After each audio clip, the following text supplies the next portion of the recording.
नमस्कार दोस्तों। बार बार एक ही बात कहते हैं जो हमारे यहाँ सदियों से कही जा रही है कि पहला सुख निरोगी काया, दूजा सुख घर में माया। फिर भी लोग माया के ऊपर ज़्यादा ध्यान देते हैं और काया के ऊपर कम ध्यान देते हैं, क्योंकि उन्हें लगता है कि माया है तो काया को भी वो संभाल लेंगे। तो ऐसा नहीं है। काया और माया दोनों को यदि आप एक साथ रखना चाहते तो आपको उसके लिए कुछ मैनेजमेंट करना पड़ेगा। जिस तरीके से आप अपने धन के लिए व्यवस्था करते हैं, सेविंग्स की योजना बनाते हैं, तरह तरह से उसका इन्वेस्टमेंट करते हैं, उसी तरीके से आपको अपने स्वास्थ्य, सेहत और अपने शरीर के लिए भी थोड़ा सा जो है प्लानिंग करके काम करना होगा।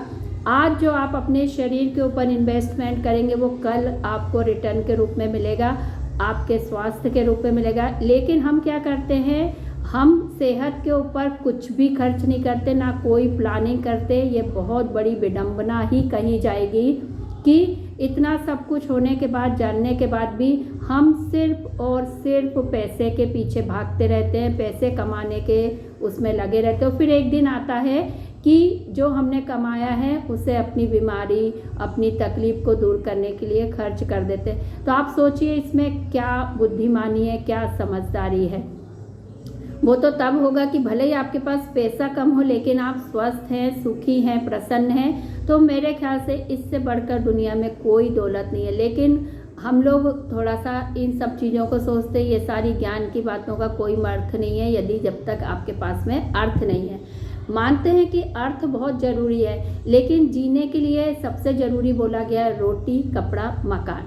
ये व्यवस्था यदि आपकी हो जाती है तो उसके बाद आप जो है अपने स्वास्थ्य पर ध्यान दें। लेकिन हम लोग क्या करते हैं कि वही 99 का फेर बहुत बुरा होता है। 99 के फेर में जो पढ़ते हैं तो फिर बस उसी में लगे रह जाते हैं और उसका आप देखिए परिणाम कुछ नहीं होता। श्रीमद् भागवत गीता पढ़ें, कोई भी धर्म ग्रंथ पढ़ें, आपको यही जानने को मिलता है कि आपके लिए जो है सबसे बड़ा जो है शरीर, देह एक माध्यम है ईश्वर तक पहुंचने का।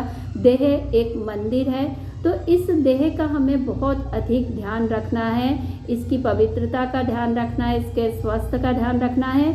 हम जो भी खा रहे हैं, पी रहे हैं, उसको हमें बहुत सोच समझ के जो है अपने सेवन करना चाहिए, क्योंकि सिर्फ स्वाद के चक्कर में रहने से हमारे शरीर को बहुत नुकसान होता है, बहुत सारी परेशानियां होती हैं। और ये चीज़ें मुझे बार बार इसलिए कहनी पड़ती हैं क्योंकि इन सब के बावजूद भी हम जो देख रहे हैं आसपास, लोगों की मानसिकता देख रहे हैं, अभी भी वही है। तो इसको थोड़ा सा बदलने की ज़रूरत है। जब तक हम इससे बदलेंगे नहीं, अपने आप में बदलाव नहीं लाएंगे, हमें कोई भी रिज़ल्ट नहीं मिलेगा। आपको कोई भी आउटपुट चाहिए तो उसके लिए इनपुट आपको देना पड़ेगा, मेहनत आपको करनी पड़ेगी, अपनी तरफ से एफर्ट्स आपको लगाने पड़ेंगे। वही हम कमी कर देते हैं और यही वजह है कि हम बहुत सारी प्रॉब्लम्स से घिरे हुए रहते हैं। तो आप योगमय जीवन अपनाएं, योग को अपने जीवन का हिस्सा बनाएं। जिस तरीके से आप अपनी डेली लाइफ में, अपने रूटीन में सारे काम करते उसी तरीके से योग भी आपके जीवन में इस तरीके से शामिल होना चाहिए कि योग के बिना आपका दिन ही ना हो। जिस दिन आप इस तरीके से योगमय हो जाएंगे, आप सारी प्रॉब्लम से दूर हो जाएंगे। कम भी होगा कुछ तो आप उसमें भी जो है गुजारा कर लेंगे, क्योंकि आपके पास स्वस्थ तन है, स्वस्थ मन है।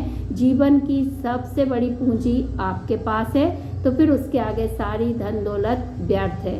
तो बस ये आप समझ गए तो ऑलवेज आप जो है हेल्दी रहेंगे।